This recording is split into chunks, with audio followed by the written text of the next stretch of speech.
प्यारी साध संगत जी, प्यार से कहना धन निरंकार जी। प्यारी साध संगत जी, छोटी सी कहानी है मोबाइल की कैद में आज का इंसान। कभी समय था जब घरों में रौनक होती थी, अपनों की हंसी बातचीत और मेलजोल घरों में महकते थे। आज वही घर सिर्फ एक मोबाइल फ़ोन की चमचमाती दीवारों के बीच वीराना लगने लगी। रिश्ते अब दिलों में नहीं, मोबाइल की स्क्रीन पर बंध गए हैं।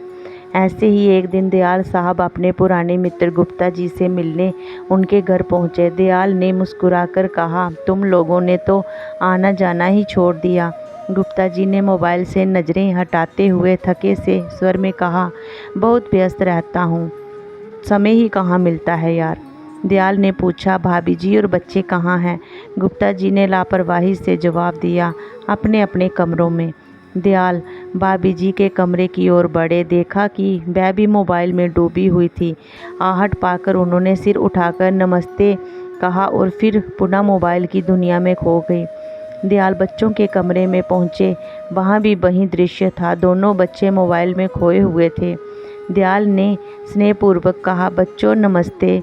बच्चों ने अनमने ढंग से मोबाइल से नज़र हटाई और कहा, अंकल पापा के साथ ही बैठिए, हम ज़रूरी काम कर रहे हैं। दयाल ने पूछा, क्या हमेशा ऐसे ही अपने अपने कमरों में रहते हो, कभी साथ नहीं बैठते? एक बच्चे ने बिना ज़्यादा ध्यान दिए कहा, समय कहाँ मिलता है अंकल, कभी कभी खाने के लिए समय साथ बैठ जाते हैं। दयाल उदास मन से ड्राइंग रूम में लौट आए।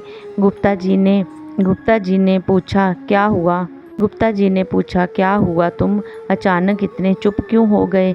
दयाल ने गहरी सांस लेते हुए कहा, यार मैं अपनी शिकायत वापस ले रहा हूँ। गुप्ता जी ने आश्चर्य से पूछा, क्यों, अचानक ऐसा क्या हो गया? दयाल ने धीमे स्वर से कहा, क्या तुमने कभी किसी कैदी को दूसरे कैदी के घर आते जाते देखा है? गुप्ता जी ने अवाक होकर कहा, नहीं, लेकिन ये सवाल क्यों? दयाल ने दुखी होकर कहा, जहाँ हर कोई मोबाइल की कैद में है, जब एक दूसरे से मिलने का समय ही नहीं तो मुझसे मिलने की उम्मीद भी व्यर्थ है। ये कहकर दयाल तेजी से बाहर निकल गए। सीढ़ियाँ उतरते हुए उनके कदमों में भी वही उदासी थी जो इस नए युग के रिश्तों में घुल गई है। घर के अंदर अब भी वही दृश्य था, हर कोई अपने अपने मोबाइल की जेल में बंद, एक दूसरे से अजनबी था। तो प्यारी साध संगत जी, इस कहानी का संदेश, समय बदला है, तकनीक बड़ी है, पर इंसानियत और रिश्ते तभी बचेंगे जब दिल से दिल मिलेंगे, एक दूसरे के पास बैठेंगे और एक दूसरे के साथ बातचीत करेंगे। मोबाइल हमें जोड़ने के लिए बनाया गया था, अलग करने के लिए नहीं। रिश्तों को मोबाइल की वजह से मत छोड़िए, अपने जीवन में जीकर दिखाइए और अपनों से प्यार करिए और प्यार से रहिए, एक दूसरे से मिलवर्तन रखिए।